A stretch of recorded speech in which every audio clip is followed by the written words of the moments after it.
안녕하세요. 책 읽어주는 편안한 엄마입니다. 난 모르는 일이에요.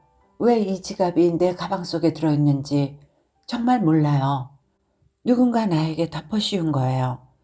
돈만 빼가고 그 지갑을 내 가방 속에 몰래 넣은 게 틀림없어요. 억울해요. 구자숙 지음. 책갈피에 숨은 여우. 도서관 책 반납함으로 책을 밀어넣는 순간 미라는 "안 돼!" 소리를 지르며 도리질을 했다. 교통비 명목으로 은행에 넣으려던 5만 원권 한 장이 책갈피에 꽂혀 반납함 속으로 떨어져 버린 것이다. 허리를 굽히고 투입구를 더듬었으나 손이 들어갈 리 만무했다. 발을 동동거리다 어문학실에 전화를 걸었다. 아무도 전화를 받지 않자 반사적으로 핸드폰 시계를 확인했다. 18시 01분. 칼퇴네. 미라는 아쉬운 표정을 지으며 반납함 옆구리에 발길질을 해대곤 안내실로 향했다. 책을 잘못 반납했어요. 반납함 좀 열어주세요.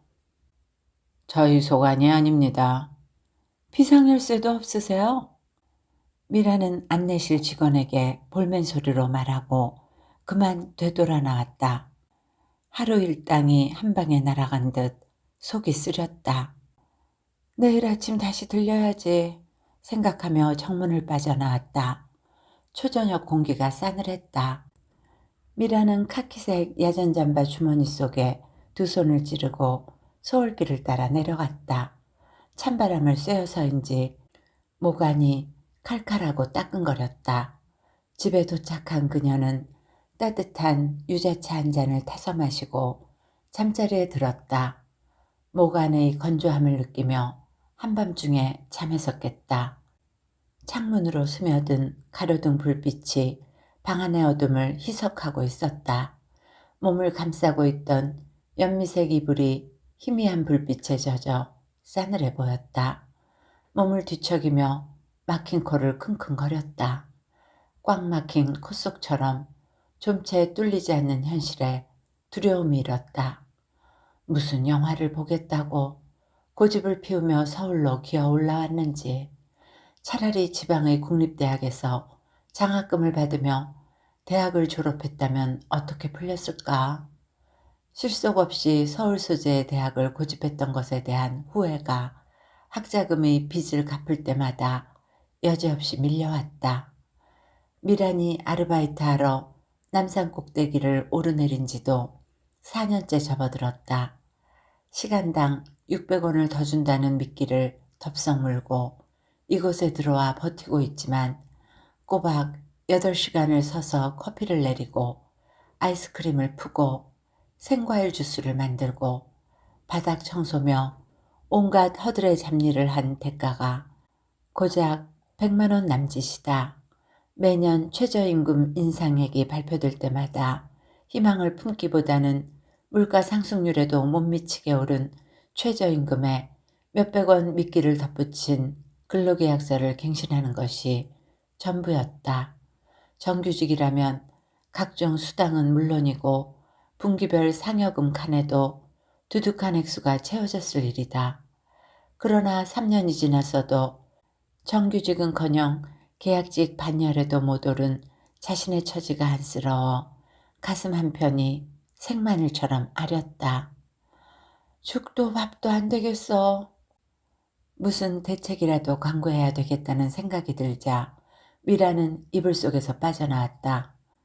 탁상시계의 야광 시계바늘이 새벽 2시를 가리키고 있었다. 거실로 나와 형광등 스위치를 올리자 미처 달아나지 못한 바퀴벌레들이 죽은 척 미동도 하지 않았다. 신발장 옆에 걸어놓은 파리채를 꺼내들고 일격을 가할 태세였지만 어깨 위로 지켜둔 파리채를 내려치지 않았다. 극한 상황에 처했을 때는 저들처럼 임기응변으로 상대방을 따돌릴 수 있는 그만한 배짱도 필요하다 싶어서였다. 미라는 감기 기운에 몸살기가 겹쳐옴을 느끼자 다시 방으로 들어와 이불 속을 파고들었다. 뭘까, 이 막막함은? 30대 중반에 들어서며 노처녀란 소리를 듣고부터는 피부도 혈색도 포부도 윤기를 잃었다. 그보다도 지하 새방에서 지질이 궁상을 떠는 자신이 한밤중 처세술에 능했던 바퀴벌레만큼도 못한 것 같아 서글픔이 밀려왔다. 손수레 해서 잔치국수라도 말아 팔까? 아니면 아크릴 수세미라도 떠서 온라인 창업이라도 해야 하나? 지난날 하찮게 여겨왔던 소규모 창업 아이템들이 이날 밤 잠옷 진지하게 다가왔다. 그러나 이 같은 생각도 잠시.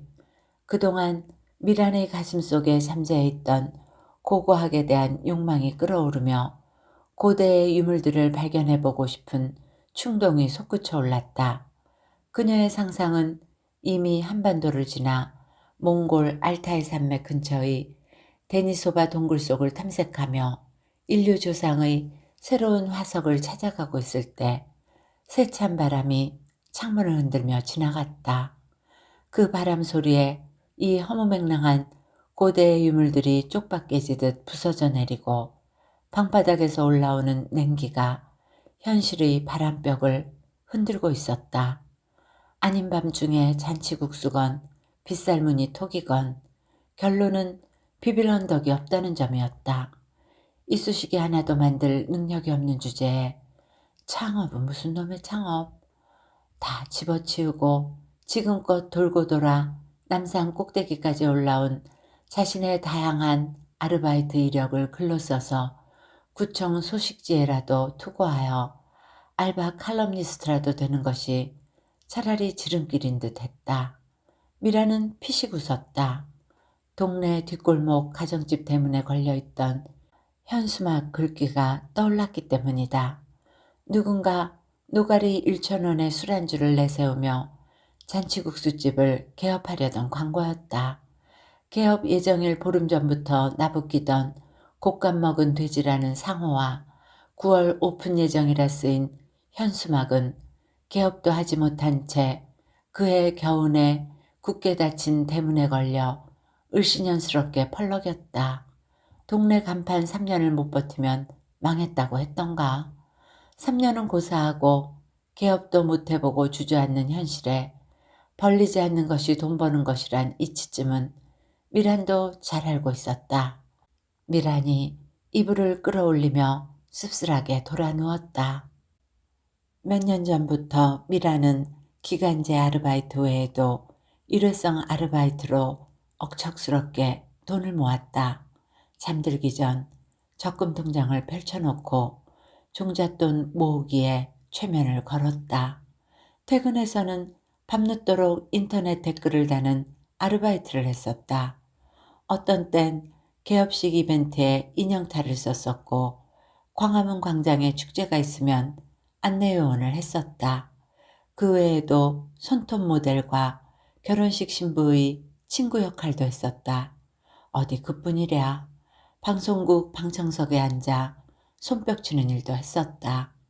미라는 수많은 일을 경험하며 요지경 세상을 엿볼 수 있었다. 몇 년에 걸쳐서 학자금 대출을 다 갚고 종잣돈 통장으로 돈이 모이자 일회성 아르바이트를 대폭 줄이고 번역원에서 받아온 초벌 원고를 타자해주면서 출판에 관하여 관심을 가지게 되었다. 그 후론 퇴근길 도서관에 들러 틈틈이 출판에 관련된 서적들을 탐독했다. 그뿐 아니라 야간에 직장인을 위한 글쓰기 무료 강좌가 도서관에서 열리면 빠짐없이 수강하며 자신의 소질을 개발해 왔다. 남산 꼭대기는 지독히 추웠다. 매장 외벽에 걸린 신메뉴 출시용 홍보판이 찬바람에 흔들리며 몸살을 앓더니 강풍 한 방에 떨어져 나갔다. 그날도 아이스크림 판매대 앞에는 전날 판매량을 경신할 기세로 국내외 관광객들이 밀려들었다. 미친 것들 아냐? 길 아래 편의점에 가서 따뜻한 어묵이나 한 그릇 사서 먹을 일이지. 미라는 오들오들 몸을 떨며 아이스크림을 퍼댔다. 숙련된 손놀림으로 아이스크림용 종이컵에 180g 정도를 떠내야 했으나 손이 곱아 제대로 양을 가늠할 수 없었다. 손목 밴드를 착용해도 뼛속까지 시리고 시근거렸다. 아르바이트생들의 피와 땀으로 엄청난 부를 챙기면서도 사장은 코빼기 한 번 내민 적이 없었다. 알량한 웃돈의 아르바이트 자리에 연연해 자신의 인생이 엉뚱한 방향으로 끌려가고 있는 것은 아닌지. 미라는 새삼 회의에 차올랐다. 교대 시간이 되자 화장실에 들러서 부어오른 종아리를 주물렀다. 그날따라 매장 유니폼에 새겨진 세련된 기업 로고가 가증스럽기 짝이 없었다.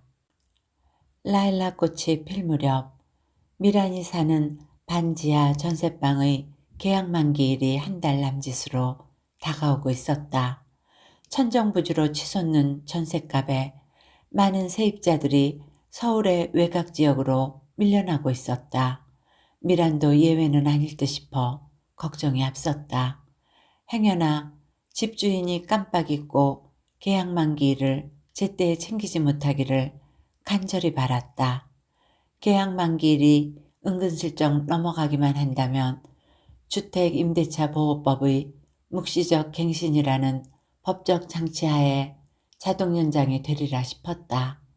그러나 아침 식사도 시작하기 전에 자지러지게 울려대는 전화벨 소리가 미란의 희망사항을 싹 뭉개버렸다.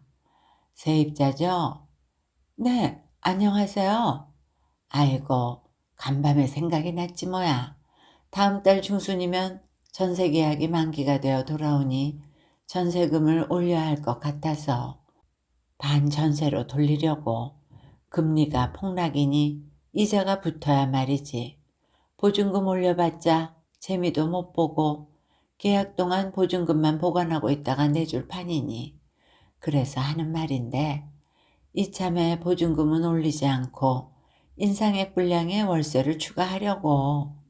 주인은 신이 난 것인지 짜증이 난 것인지 애매한 어투로 자신의 감정을 쏟아내며 미란의 반응을 기다리고 있었다. 생각해보고 전화 드릴게요.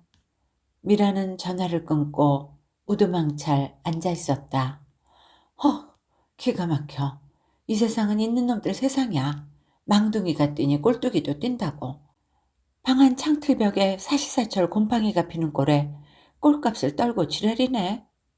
미라는 집주인의 슈퍼 갑질에 숨이 막혀 격하게 내뱉었다. 그렇게 다세대 주택의 허름한 반지하 방도 덩달아 춤을 추고 있었다. 집주인의 전화통보를 받은 후부터 미라는 부동산 사무실을 돌며 여러 곳의 전셋집을 구하러 다녔지만 원하는 가격대의 전셋집을 찾을 수 없었다. 가는 곳마다 허탕을 치며 부동산 사무실에 연락을 남기고 돌아서야만 했다. 게다가 시골의 부모님은 지난 겨울 폭설에 딸기 재배의 비닐하우스가 무너지고 영농자금으로 빌려 쓴 대금이 그대로 남아있었다.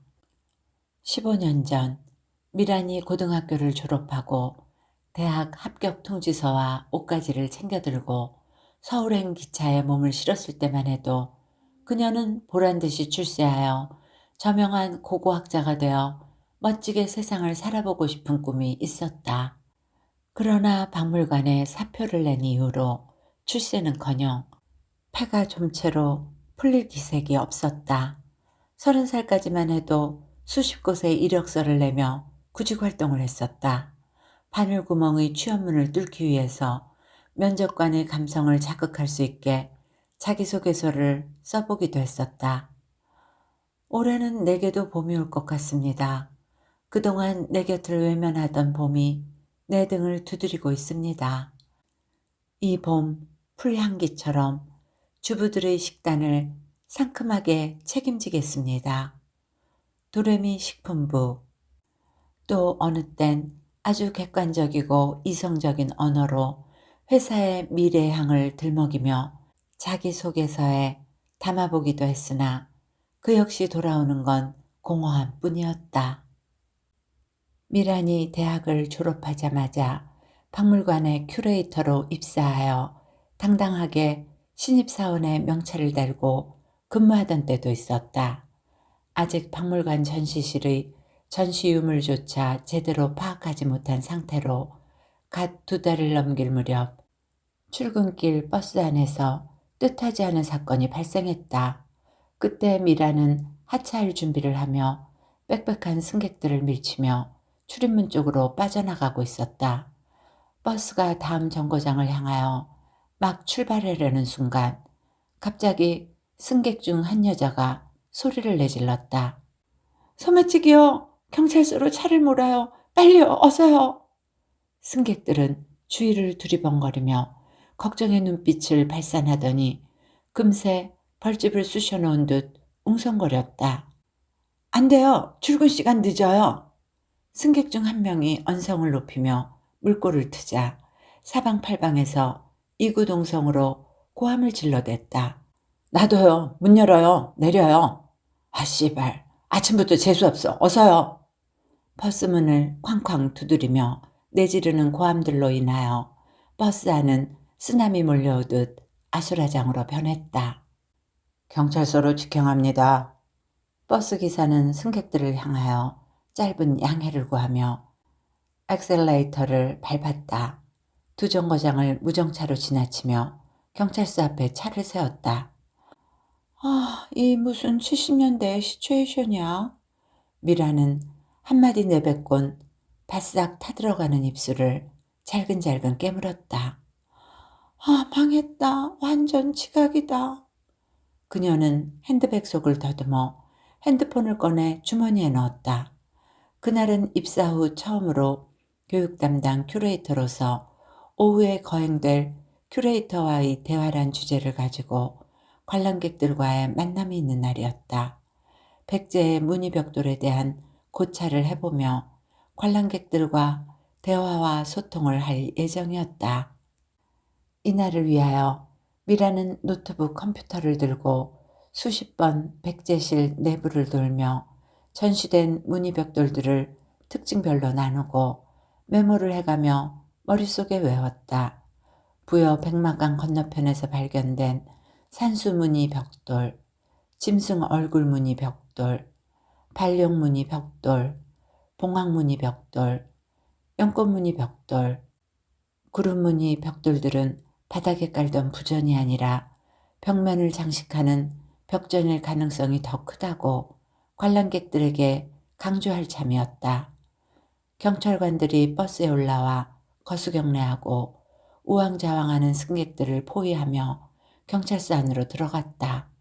그들은 곧바로 상황 파악에 들어갔고 담당 경찰관이 컴퓨터 앞으로 다가앉으며 피해 여성에게 물었다.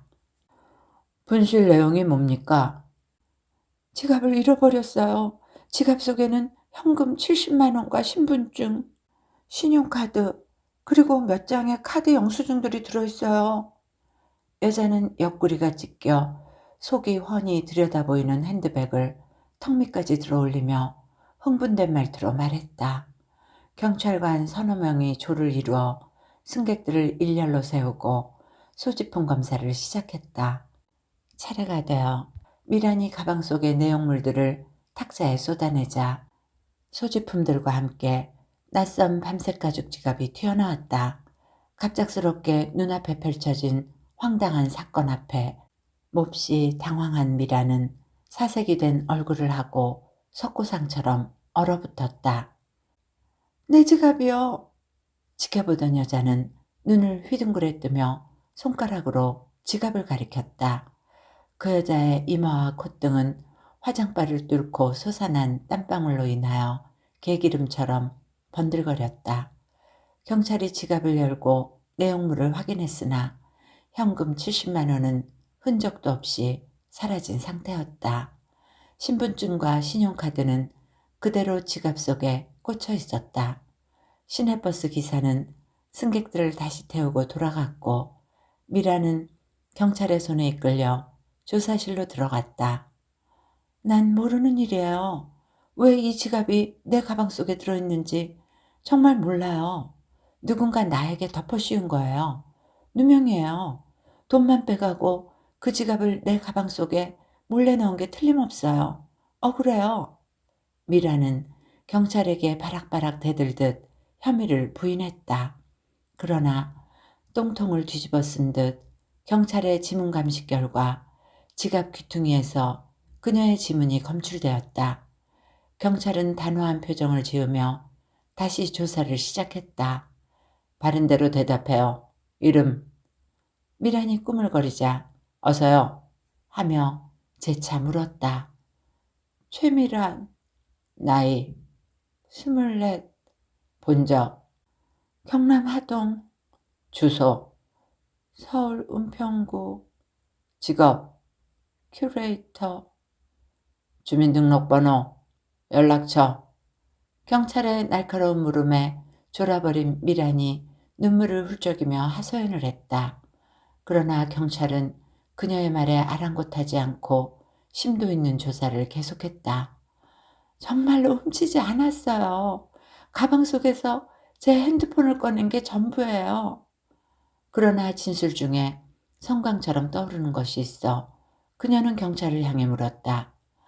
혹시 핸드폰을 꺼내려고 가방 속을 더듬었을 때 자신도 모르게 지문이 묻었을 수도 있지 않나요? 핸드폰을 가방 속에서 꺼낸 게 확실합니까?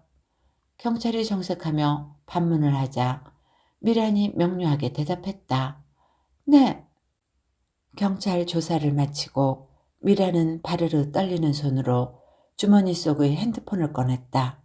직장에 전화를 걸어 출근길에 벌어진 돌발 상황을 말하려고 했으나 배터리가 소진되어 켜지지 않았다. 상황은 엎친 데 덮친 격으로 꼬여만 가고 있었다. 한나절을 붙들어 두고도 경찰은 사라진 현금을 그녀에게서 찾아내지 못했다. 그러자 진술의 정황들이 정상 참작이 되었는지 경찰은 2시가 넘어서야 그녀를 귀가 조치시켰다. 결국 신분이 확실했던 미라는 증거불충분으로 절도 혐의는 벗었지만 큐레이터와의 대화는 이미 산산조각이 나버린 상태였고 직장에서는 미란에 대한 뜬소문이 일기 시작했다. 시간이 갈수록 소문은 일파만파로 퍼져나갔다.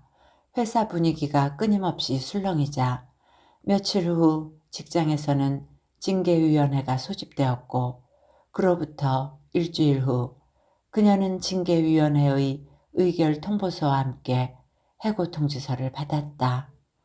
근로기준법 제35조에 근거하여 최미라는 1999년 4월 27일 불미스러운 절도 혐의에 연루되어 무단 결근이라는 개인 행동으로 인하여 박물관의 야심찬 프로젝트인 큐레이터와의 대화란 프로그램을 진행하지 못했습니다. 그동안 쌓아온 관객과의 신뢰를 무너뜨렸고 박물관의 이미지를 크게 실추시켰기에 상기인에게 중대한 책임을 물어 1999년 5월 21일부로 해고됨을 통보합니다. 미라는 징계위원장의 서명이 들어간 해고 통지서를 손에 쥐고 화장실에 들어가 소리내어 울었다. 아, 이렇게 무너질 수는 없다. 미라는 눈물을 그치고 박물관 관장실에 면담을 신청했다. 면담하면서 미라는 절도 혐의가 추호도 없었음을 강하게 주장했다. 한편으로는 박물관의 이미지를 크게 실추시킨 점에 대해 자신의 잘못을 뉘우치며 선처를 갈구했으나 해고의 번복은 끝내 이루어지지 않았다. 그녀는 계속되는 징계위원회의 강압을 이기지 못하고 사표를 내던졌다. 재수가 온 붙은 격으로 이 사건이 있고 난 뒤부터 근 10여 년이 지나도록 도무지 취직이 되지 않았다. 해가 갈수록 청년 실업이 넘쳐나고 자신은 점차 경쟁에서 멀어지자 스스로 구직 활동을 포기할 수밖에 없었다. 미란이 나박김치와 오이소박이와 마른 김 몇 장을 꺼내놓고 아침 식사를 할 때 느닷없이 책 반납함으로 떨어져 버린 여우 같은 돈 5만 원이 떠올랐다. 그날 저녁 감기 기운에 몸살이 겹쳐지지만 않았어도 다음 날 일찍 어문학실에 들러 돈을 찾아보았을 텐데 몸을 추스르고 나서 뒤늦게 도착해보니 돈은 이미 사라지고 없었다. 생각할수록 여전히 아깝고 아쉬웠다. 그러나 이러한 마음이 채 가시기도 전에 밥상 옆에 놓아둔 핸드폰이 자지러지게 울렸다. 부동산입니다. 전세 물건이 나왔는데 집을 보시렵니까? 위치는요? 남산 중턱이요. 의향 있으시면 11시까지 부동산으로 나오세요. 미라는 서둘러 식사를 마치고 부동산으로 향했다. 부동산에 도착하여 부동산 아저씨와 함께 산길을 올랐다. 도심에서 떨어질수록 산마을의 집들은 띄엄띄엄 이어져 있었다. 길은 가파르지만 지루하지 않았다. 멀리 산중턱에 있는 요양병원 간판이 먼 시야에 들어왔다. 부동산 아저씨의 뒤를 따라 비탈진 골목길을 오르며 미란이 투덜댔다. 겨울에는 어떻게 다녀요? 이 깎아지른 산길을? 앞서가던 그가 숨을 헉헉대며 뒤돌아보며 한마디 했다. 다급하지 않은가 봅니다. 그런 것이 아니고 빙판길에서 엉덩방아를 찧었던 기억이 있어서요. 다들 살아가는 방법이 있겠죠. 이것도 사람 사는 곳인데. 멀리서 보이던 요양병원 앞에 다다르자 그는 발길을 멈추었다. 이 근처인 것 같습니다. 네? 처음 오세요? 그래요. 나도 오늘 아침에서야 국제전화로 연락을 받았어요. 그는 전화상으로 받아 적은 듯한 약도를 주머니에서 꺼내들더니 병원 맞은편 골목 끝에 있는 허름한 한옥으로 향했다. 집둘레에 산번 나무들이 군집을 이루어 벚꽃이 하얗게 만발했다. 빈 집은 산천의 외딴집 풍경처럼 고즈넉했다. 뒤쪽 산허리를 감싸고 돌아가는 산책로에서 간간히 행인들의 말소리도 들리는 듯했다. 아직은 개발의 입김이 불어오지 않은 듯 마을 주변의 낡은 집들 사이로 텃밭이 보이고 판자로 지은 계집도 보였다. 와, 놀랍네요. 서울에도 이런 곳이 있다니. 고도 제한에 걸려서 그럴 거예요. 아니면 그린벨트에 묶여 있던가. 그가 마당을 가로질러 현관 앞에 이르자 주머니에서 열쇠를 꺼내 굳게 닫혀있는 현관문을 열었다. 며칠 전 한 할머니가 찾아와 이 열쇠를 맡기고 갔어요. 자기 딸이 일본에 있는데 조만간 이 집 문제로 전화할 거라고 하면서 제 사무실의 전화번호를 적어갔어요. 네, 그렇군요. 그런데 바로 오늘 아침에 딸이라는 사람한테서 걸려온 전화를 받았어요. 이상하게 아가씨가 제일 먼저 떠오르지 뭐예요. 부동산에 연락처를 남기고 간 사람들이 숱하게 많이 있었는데도 말이에요. 전화상으로 들은 바로는 할머니가 가끔 치매기가 있어 딸이 모셔가야만 하는 처지라 합니다. 세입자가 집을 관리해주는 조건으로 최소한의 전세금만 받는다고 했어요.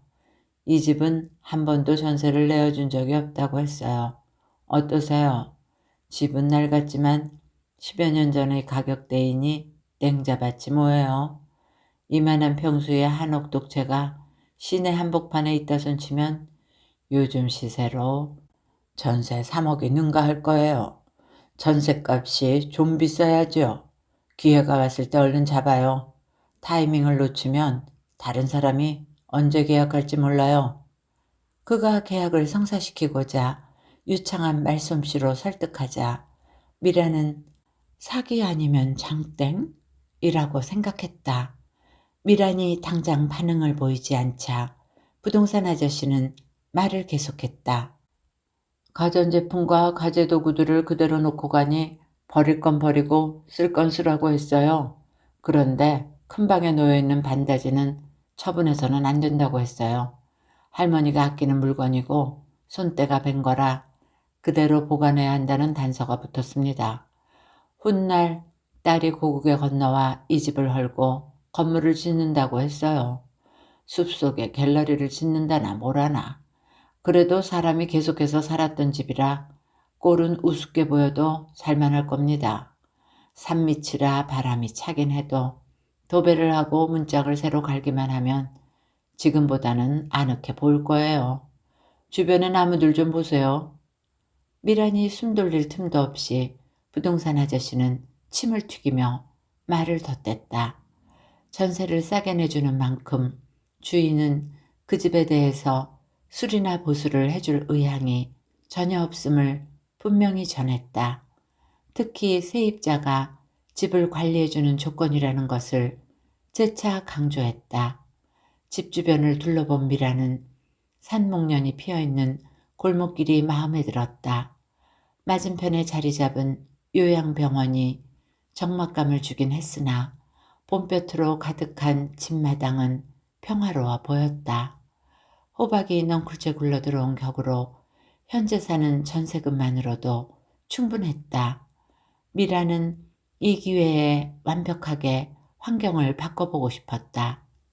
2주 후 미라는 폐지 줍는 할아버지에게 자신이 사용해온 반지하방의 잡동사니 가재도구들을 모두 내어주고 옷가지와 몇 권의 책들만 챙겨들고 남산 한옥으로 이사를 왔다. 방 2칸에 거실 겸 부엌이 딸려 있었다. 가전제품들과 가재도구들이 그대로 남아있었다. 거실의 소파며 텔레비전과 받침대들이 적절히 배치되어 있었다. 모든 것이 새로웠다. 작은 방의 책꽂이 속에 몇 권의 낡은 책들도 꽂혀 있었다. 자신의 책들도 그것들 옆에 나란히 꽂으며 낯선 책 한 권을 뽑아들었다. 무심코 펼친 페이지에서 컵 받침용 코바늘 뜨개도 하니 접시꽃처럼 펼쳐져 있었다. 코바늘 뜨개가 유행하던 시절에 할머니가 사용했던 뜨개질 교본인가 싶었다.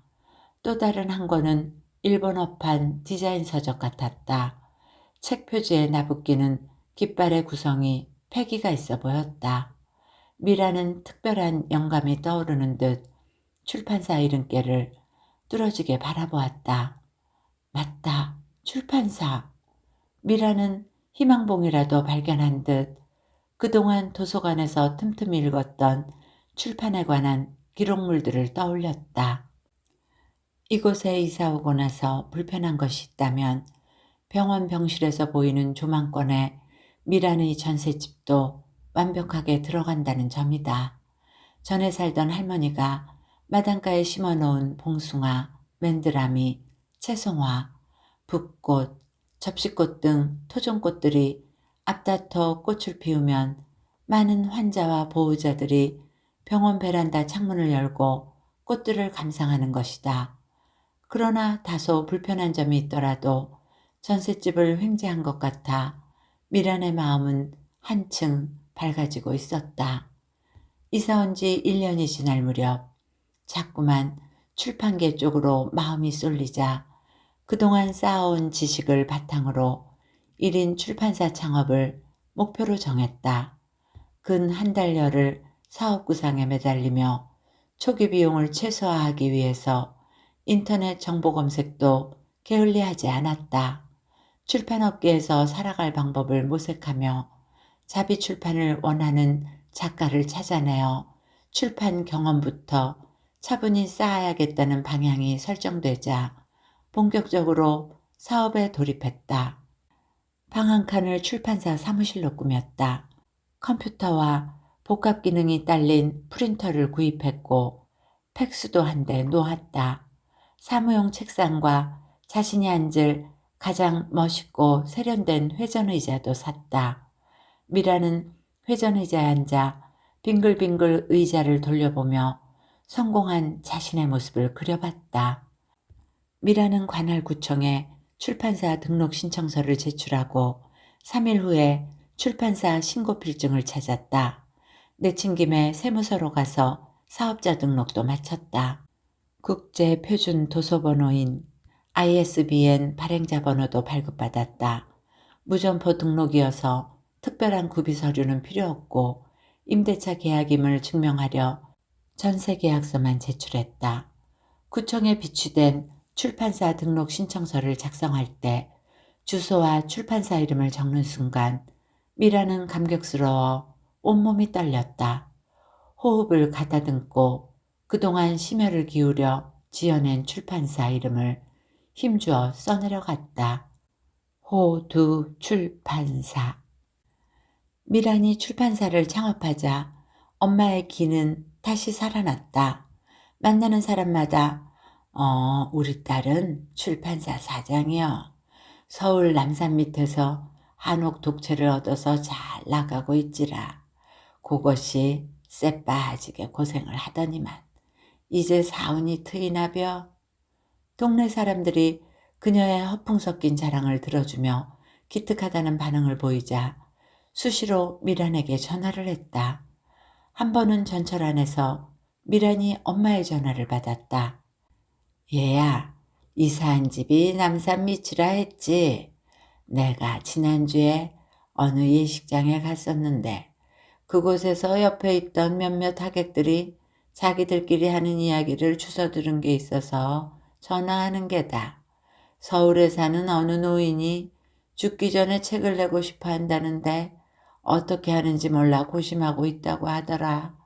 그래서 내가 얼른 끼어들어 서울에 있는 우리 딸이 책 맹그는 회사 사장이라고 했더니 그 사람 전화번호라고 하면서 적어주더라. 한번 전화해 보거라. 그러고 이사한 집에도 가볼 겸 조만간 서울에 한번 갈란다. 미라는 1인 출판사의 매력인 창업 비용이 들지 않은 것에 만족을 느끼며 틈만 나면 문예지를 검색하여 신인 작가 위주의 등단 작가들의 정보를 수집했다. 그러나 자비출판의 작가를 찾기가 말처럼 쉽지 않았다. 그동안 글쓰기 강좌에서 습작한 자신의 자전적 소설이라도 출간해서 출판의 경험을 쌓아야 할 판국이었다. 그러나 이도저도 신통치가 않자 망설임 끝에 엄마가 불러준 전화번호로 전화했다. 여보세요. 책을 내고 싶어 하는 분이신가요? 그렇습니다만, 뉘신지요? 막 잠에서 깬 듯 노인의 목소리는 탁하게 잠겨 있었다. 네, 출판사 사장입니다. 아, 뭐 대단한 것이 아니고 내 신변 잡기요. 일단 한번 만나봐야 할 것 같군요. 저 대신 제 아들을 보내겠습니다. 약속 장소에 도착한 미라는 제라늄 화분이 놓여있는 창가 테이블에 앉았다. 목을 빼고 주변을 두리번거리자 미리 나와있던 한 청년이 그녀의 곁으로 다가오며 조심스레 말을 건넸다. 혹시 출판사 사장님이신가요? 네, 그렇습니다만 제 아버지가 나올 처지가 못 되어 대신 나왔습니다. 읽어보시고 연락 주세요. 청년은 선체로 원고 봉투를 전달하고 황급히 나가버렸다. 청년의 뒷모습을 바라보며 미라는 찻잔을 들어 한 모금 마셨다. 제스민 향기가 입안으로 퍼졌다. 그녀는 찻잔을 마저 비우고 원고 뭉치를 가방에 넣었다.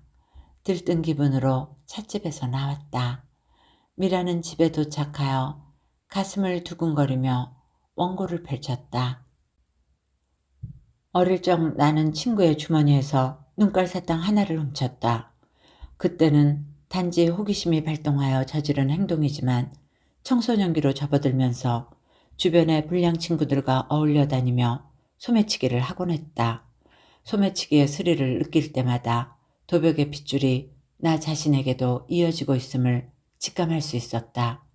아버지가 며칠씩 혹은 몇 달씩 집을 비우면 할머니는 아버지가 타지로 일하러 갔다고 말했다. 그러나 할머니의 떨리는 음성과 흔들리는 눈동자를 보면서 나는 아버지가 경찰서 유치장을 들락거리고 있었다는 사실을 어렴풋이 알고 있었다. 나는 공부에는 전혀 뜻이 없었고 중학교 문턱도 밟아보지 못했다. 17살 때 무작정 집을 나왔다. 거리를 방황하며 청소년기를 보냈다. 호구지책으로 중국집 배달 일을 할 때도 있었으나 늘 배가 고팠다. 소매치기가 성공할 때마다 통쾌함을 느꼈다. 중략. 손만 내밀면 모든 사람의 지갑이 내 것이 된다고 확신하던 시절, 나는 소매치기를 일삼으며 수많은 사람에게 고통을 주며 살았다. 처음에는 큰돈이 오가는 시골 우시장을 활동무대로 삼아 소매치기 기술을 연마했다. 한 농부가 황소 파른 돈을 상의 안주머니에 넣고 버스 안에서 잠든 사이 안창 따기 기술로 돈을 몽땅 빼냈다. 그 후에도 몇 번의 성공으로 자신감이 붙자 활동무대를 대도시로 옮겼다. 어떤 때는 은행에서 뭉칫돈을 찾아가는 사람들을 대상으로 퍽치기 기술을 했었다. 버스에서건 길거리에서건 소매치기 기술에 성공할 때마다 짜릿함을 느꼈다. 그런데 내 나이 30대 중반이 되자 어느 날 내 가슴속에서도 양심이란 것이 꿈틀대고 있었다. 그것이 점점 고개를 쳐들며 날 비난하듯 내 가슴을 찔러댔다.